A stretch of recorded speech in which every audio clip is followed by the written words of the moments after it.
Hello viewers, இன்றைக்கி நான் புளி இஞ்சி பண்ண போகிறேன். அதுக்கு தேவையான பொருள்லாம் பார்க்கலாம்.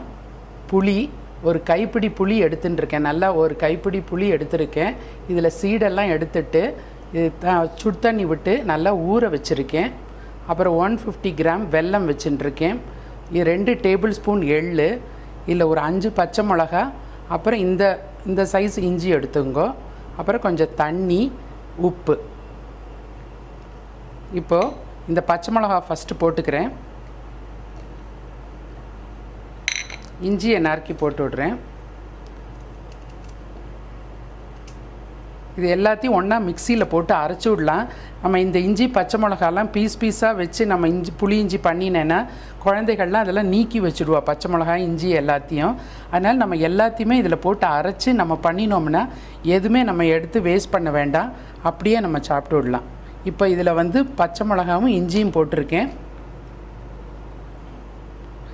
இப்போ இந்த ஊற வச்ச புளியை போட்டு விடுறேன். சீடெல்லாம் எடுத்துட்டு அதில் போடுங்கோ. மிக்சியில் போடும் போது தண்ணி இல்லாமல் இப்போத்துக்கு இதெல்லாம் போட்டுக்கலாம் ஒன்று ஒன்றா.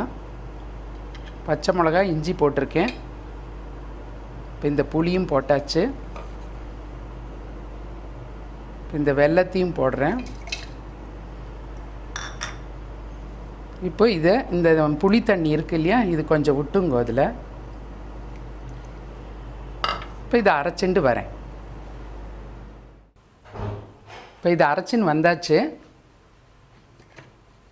பாருங்கள், இந்த மாதிரி நல்லா எல்லாம் அரைப்பட்டிருக்கு. இஞ்சி பச்சை மிளகா புளி எல்லாமே நல்லா நைஸாக அரைஞ்சிருக்கு. இப்போ இதை நம்ம இதில் வடிகட்டிக்கலாம். கொஞ்சம் கூட இதில் தண்ணி விட்டு விட்றேன்.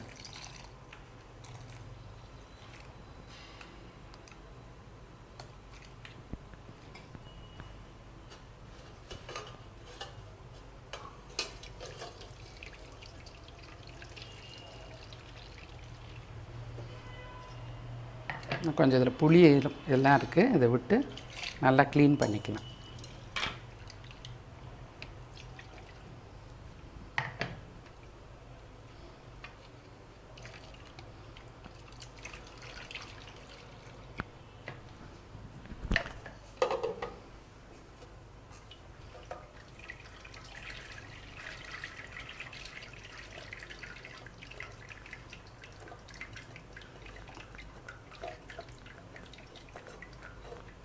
நல்லா அது அப்படி வடிகட்டின்றேன்னா வெறும் இந்த புளியோட சக்கை தான் இருக்கும். மீதி எல்லாம் அரைப்பட்டு எடுத்து இஞ்சி பச்சை மிளகா எல்லாமே நல்லா அரைப்பட்டு எடுத்து இப்போ க்ளீனாக இருக்கும். இந்த வடிகட்டியாச்சு. இது இப்போ புளி வடிகட்டி இந்த மாதிரி கரைச்சி வச்சாச்சு. இப்போ இது தாளித்து விடலாம். ஒரு 3 ஸ்பூன் எண்ணெய் விட்டுங்கோ.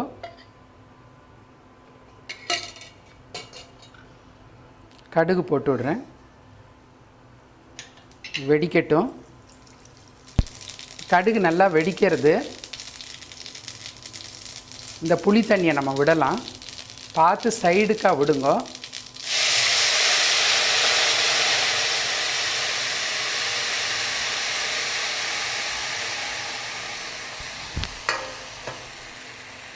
இப்போ இந்த மஞ்சள் பொடியும் போட்டு விடுறேன்.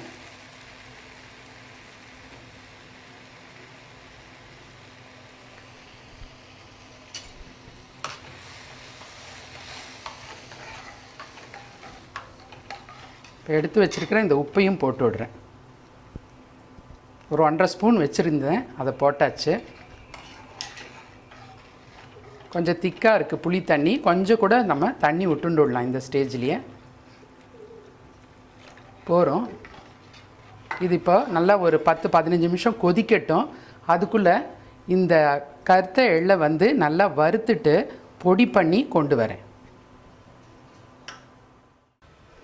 இப்போ பாருங்க, 15 நிமிஷம் ஆகிடுத்து. நல்லா அது அப்படி குறுகி வந்திருக்கு பாருங்க.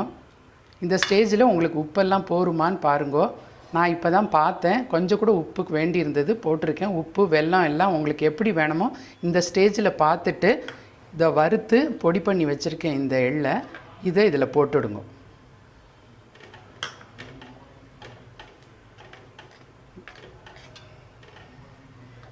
பாருங்கள், இப்போயே நல்லா திக்காக இருக்குது. இன்னும் போக போக அப்படியே நல்லா திக்காகிடும்.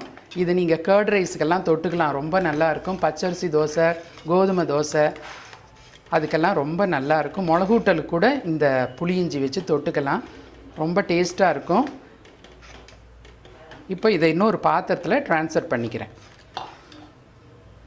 இப்போ இது ஒரு பாத்திரத்தில் நான் ட்ரான்ஸ்ஃபர் பண்ணியாச்சு. நீங்களும் இதை பண்ணி பார்த்துட்டு எப்படி இருக்குங்கிறத எனக்கு ஃபீட்பேக் எழுதுங்க. தேங்க்யூ.